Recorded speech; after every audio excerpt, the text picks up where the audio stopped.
It was never supposed to be 3 years in the beginning. It was only until Dad's back got better, until Mom could pick up a few extra housekeeping shifts, until things settled enough for me to finally accept that offer in Denver, or maybe even move in with Danielle like we used to joke about over cold Thai takeout in my car. But weeks became months, and months turned into years.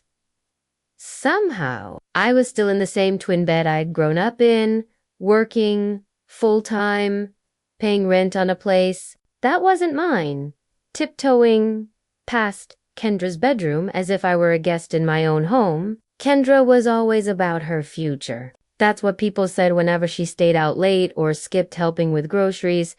She has potential. And I guess I didn't. I was the dependable one. The one who could hold things together. The one who wouldn't crumble if asked to take on more. So I kept saying yes and again. I covered rent when Mom's hours were cut, when Dad had 2 missed shifts after physical therapy. I paid the heating bill through that brutal winter when the landlord threatened to shut it off. I canceled a job interview to stay home with Dad after his second fall. I took on an extra project at work just to keep up with the credit card bills. I said no to vacations, skipped birthdays, and stopped checking studio listings entirely. But lately, the silence in the house felt heavier, not angry, just resigned. Like everyone had accepted that this was my role, that I was meant to support. And the part of me that once dreamed of a place of my own had started whispering again. When the landlord announced he'd be selling the duplex, I didn't panic like Mom did. I didn't flinch like Dad or cry like Kendra. I just stood there in the kitchen and said, maybe it's time we bought something. They blinked at me in surprise. I can figure it out, I added. It's time. Kendra actually hugged me. Mom clapped her hands. Dad looked like he might cry, and for the first time in a long while, I let myself believe I was doing something that might finally be mine. A week later, I found the listing 3 bedrooms, quiet neighborhood, a porch swing already there. The paperwork took weeks, endless. Signatures, inspections, phone calls on my lunch breaks. I drained nearly everything I had saved $10,000, wired away in one transfer for the down payment. The fixed mortgage was tied to my name, my income, my risk. But when the realtor handed me the keys and said, "Congratulations, it's yours," I felt a quiet kind of pride I hadn't in years. Moving day was chaotic in that way good things often are. Dad borrowed a friend's pickup. Mom carried boxes of kitchenware like she was 20 years younger. Even Kendra helped in packing her posters and curling iron like she was moving into a dorm. I didn't say much. I just watched them fill the rooms, watched lights spill into spaces we'd never had before. I took the smallest bedroom, no closet. Barely enough for a full bed, but it overlooked the backyard. And for once, I thought, this is enough. Asterisk a week later. During a break at work, I opened Facebook. There it was, a photo of Kendra standing in front of the house, grinning with her hand resting on the railing. The caption read, "Thank you, Mom and Dad, for giving me my first house." I stared. I reread it. My coffee went cold in my hand. I called her. She answered on the 3rd ring, cheerful. "Hey, what's up?" "That post," I said, trying to keep my voice steady.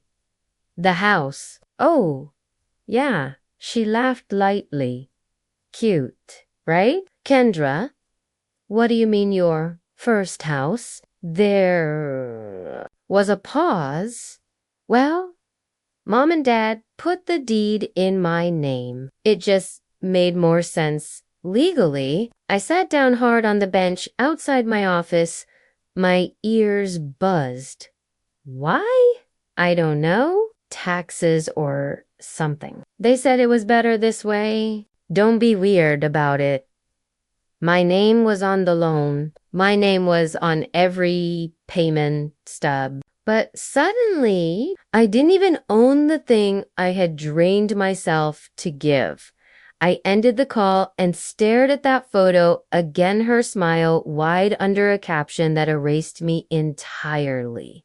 That night, I pulled out the manila folder of closing documents and flipped to the final page, searching for the name that should have been mine. When I walked in the door that evening, I didn't even set my bag down. Dad was watching TV. Mom was folding laundry. Kendra was nowhere in sight. We need to talk, I said, standing in the living room. They looked up, confused, as though I'd interrupted something minor. I held my phone toward them. Facebook post still open. Why is the house in name? Mom blinked. Dad rubbed his forehead. Neither spoke right away. It's not what you think, Mom finally said. Then explain it. Dad added, she's younger. It's about security, her future. You're already on your feet. I let out a short, sharp laugh. On my feet. I've been paying your rent for 3 years. That's why, Mom said softly, you've always stepped up. You're stable? Kendra? She needs help. She's still finding her way. And I'm what? The scaffolding. Marvin, Dad warned, his voice low. Don't make this a fight. You bought this house for the family. No, I said. I bought it. I signed. I paid. And you handed it to her. They didn't deny it. And somehow, that hurts more than any excuse they could have given.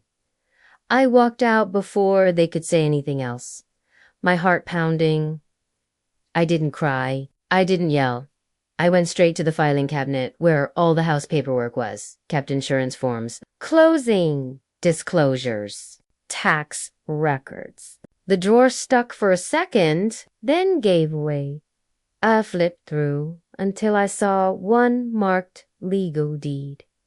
Inside, I found copies not originals, not the set I'd kept of notarized forms signed 3 weeks before closing, transferring future ownership to Kendra, labeled family gift. And there, at the bottom, was the signature of my own lawyer. Initials I had trusted, letters I had paid for. I sat against the wall, the documents heavy in my lap, my pulse hammering in my throat. They hadn't just erased me, they'd planned it. They smiled through dinners, unpacked boxers, thanked me, all while signing me away. Asterisk 6 months have passed. The condo still carries the faint scent of cedar from the shelf I stained myself. I keep fresh flowers on the kitchen table, even when there's no one coming over. On Saturdays, I bake muffins. I don't always end up eating. On Sundays, I sleep in without guilt. Mateo comes by often. He brings coffee and asks how my day was, not because he wants something from me, but because he genuinely wants to know. Sometimes we don't talk at all. Sometimes we just sit out on the balcony with the radio playing. Nothing to prove to each other. My phone rings less now. Mom calls every few weeks. I let it go to voicemail. Her messages sound softer these days, like she's finally realized silence doesn't mean war, it means I'm not stepping into that role anymore. She hasn't said she's sorry. Not exactly. But I think she understands. Kendra hasn't reached out since the letter. I still have it in the same drawer, but I don't read it anymore.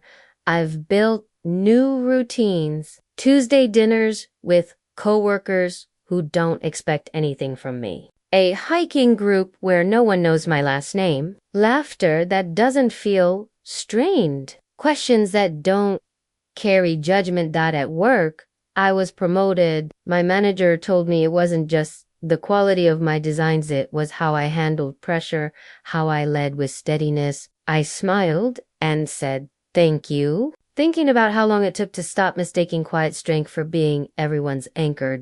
One evening, Mateo asked if I ever missed them, my family. I didn't lie. Sometimes, I said, but not the version they gave me, the version I wished they were. He didn't push, just held my hand.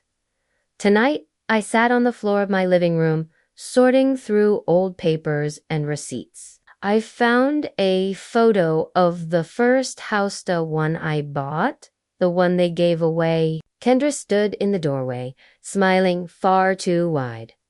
I flipped it over and wrote in the corner, "Not mine." Then I placed it in a box labeled "No longer needed." I turned off the lights, stood at the window, and whispered to myself, they were never my home. I was building someone else's shelter with my own hands, and now, finally, I've built one of my own walls that don't require me to disappear inside them.